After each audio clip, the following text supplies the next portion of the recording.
家好啊！我係津理學任教數學科嘅 Ken Tai。咁啊嗱，DSE 就快到啦，咁啊趁少少時間就用翻大概幾分鐘，就同大家講一講關於喺我哋今年 DSE 有啲咩喺數學科嘅 core 部分要留意咯喎。嗱，咁首先會喺時間嘅分配方面同大家入手先嘅。咁嗱，大家可以留意下就係話喺我哋咧呢一個數學科會分卷一卷二啦。咁 Paper One 本身大家都知啦，有2小時15分鐘去俾大家做嘅。咁我哋會分甲1、甲2同埋月部。咁大家可以留意下就係話我建議大家時間分配，可能甲1就用30分鐘左右，甲2就45分鐘到，月部當然係剩翻個時間咁上下啦。咁當然你能夠喺呢啲時間限時之外做得更加快，亦都係非常之好啦咁樣。咁當然啦，另外卷2方面咧就係話1小時15分鐘，大家都知係咪？咁啊甲部咧，我會建議大家咧大約用30分鐘到，即係1分鐘一條已經係其實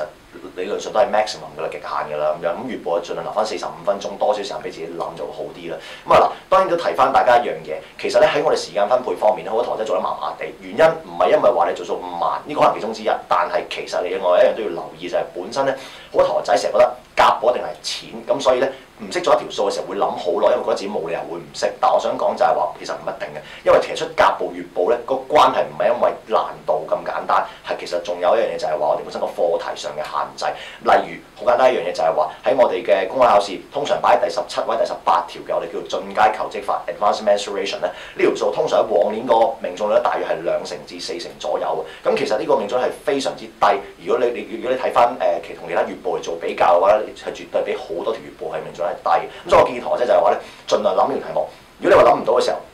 其實我唔介意同學仔就係話，諗1分鐘冇乜頭緒，可以選擇跳咗去，其實呢個係 O K 嘅咁樣。咁然之後再去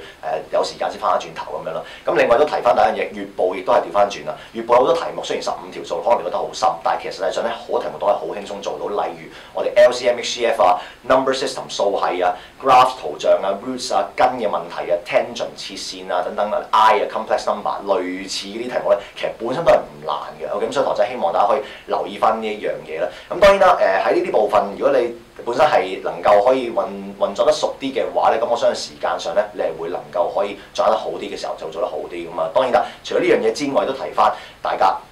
時間呢個分配嘅問題之外咧，亦都係另一樣就係關於題目嗰個變種問題。因為始終大家要留意嘅就係有好多題目而家係以往問開 MC 嘅，可以無啦啦今年問 Paper One， 咁同學仔如果你本身唔識步驟，就識啲技巧做 MC 嘅話，你有機會唔識做，亦都令到你做卷一嘅時候會耽誤咗啦咁樣。亦都同時留意翻嘅嘢就係另一樣嘢就係有啲題目可能以往可以篤機，但係而家咧未必俾你篤機。例如可能係根嘅問題 roots problem 年年都可以篤機，可以今年唔俾你篤嘅。I complex number 我哋複數年年都可以篤機，今年可以唔俾你篤。另外或者 trigo 啊、三角呢啲咁樣嘅所謂方程啊等等嗰啲類型嘅題目咧，都可以係能夠我哋作為呢個老師角度嚟講，我哋大家學生你未必知，但我話俾大家聽係可以好輕鬆出到你篤唔到機。咁所以希望學仔呢啲時間上嘅嘢要留意咗先。咁今集咧就講到呢度先。